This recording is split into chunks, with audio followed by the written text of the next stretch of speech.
আসসালামাইকুম, সবাই কেমন আছেন? আশা করি ভালো আছেন। আলহামদুলিল্লাহ আমরা ভালো আছি। এই দেখতে পাচ্ছেন বিদায় বাড়িতে আইসা আমার নতুন একটা বন্ধু হলো। কারণ দেশে তো অনেক বন্ধুদের মিস করি, তাদের মাঝে আর সবার কি খুঁজে পাই। সব বন্ধু বিদেশ, তোমার কেমন লাগতেছে? এই তো আলহামদুলিল্লাহ ভালো। দিনকাল কেমন যাইতেছে? আলহামদুলিল্লাহ সবার দোয়াই অনেক ভালো। টাকা পয়সা কেমন কামাইতেছো? এই মোটামুটি চলে। কারণ আমার তো দেশের বন্ধু বান্ধব বিদেশ আইতেছে, কি তাদের উদ্দেশ্যে কিছু বলো। হ্যাঁ গে, তুমি যখন বাসটা খাইছো তাদেরও সে দেয়নি, বাসটা দিয়ে দাও। একা খাবা কিসের জন্য? বন্ধু বান্ধবের একটা হক আছে, তাদের হক তুমি মাইরে খাবা। কারণ আমি একা বাস খেয়েছি, ঠিক আছে, তারও বাস খেতে হবে, ঠিক আছে, তার কথা এই যেটা। জন্য তাদের আরো ভালো করে আনো। তুমি যদি 5 টাকা ইনকাম করো তাদের বলবা 15 টাকা।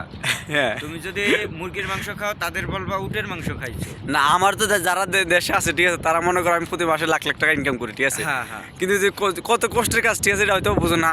তাদের বলবা তুমি এই যে যদি কনস্ট্রাকশনের কাজ করো তাদের বলবা আমার শুধু যে এসির ভিতরে বসে থাকার কাজ, আমার কোনো কষ্টের কাজ নাই, তুই আয় তোরে আমার থেকেও ভালো কাজ দেবো। এই যে বৃষ্টি, যেমন বৃষ্টি এমন বাতাস এমন শীত পড়তেছে, তবু আইসি আজকে বন্ধ দিন, দুই বন্ধু মিলে একটু ভিডিও করবো, ছবি তুলবো, এই উদ্দেশ্যে আইলাম।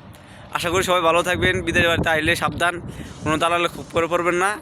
আশা করি সবাই ব্যাপারটা বুঝতে পারছেন। আসসালামু আলাইকুম।